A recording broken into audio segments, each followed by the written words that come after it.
Today, I'm going to walk you through the process of partitioning a hard drive in Windows 10. It's a super useful trick when you need to organize your data or create space for dual booting operating systems. So, let's jump right in. First, we're going to access the Disk Management tool, which is built right into Windows. It's super easy. Just right-click on the Start menu, and from the list that appears, click on Disk Management.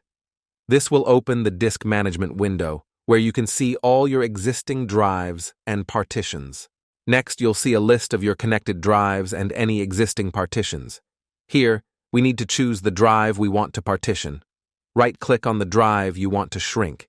For this tutorial, I'll partition my drive F. Once you've clicked Shrink Volume, Windows will calculate how much free space is available for shrinking. Here, you can choose how much space to shrink from your current partition. The amount you enter will be the size of your new partition. Remember, the size you enter is in megabytes, so 1024 megabytes equals 1 gigabyte. Let's say I want to create a new partition with 50 gigabytes. I'll enter 51,200 megabytes in the box. Once you're happy with the size, click Shrink, and Windows will free up the space for a new partition. Now that we've created some unallocated space, it's time to create a new partition. Right-click on the unallocated space and select New Simple Volume. This will start the New Simple Volume wizard. It's basically a guide that walks you through creating the new partition. Next, assign a drive letter for your new partition. You can choose whatever letter is available, then format the partition. Keep the file system as NTFS and leave the allocation unit size as default.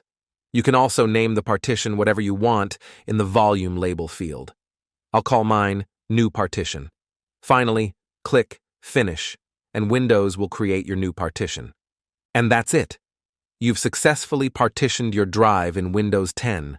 Now, you can use that space for organizing your files, installing another OS, or whatever you need.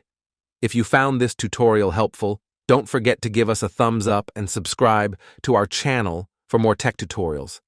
Hit that notification bell so you never miss an update. Thanks for watching, and I'll see you in the next one.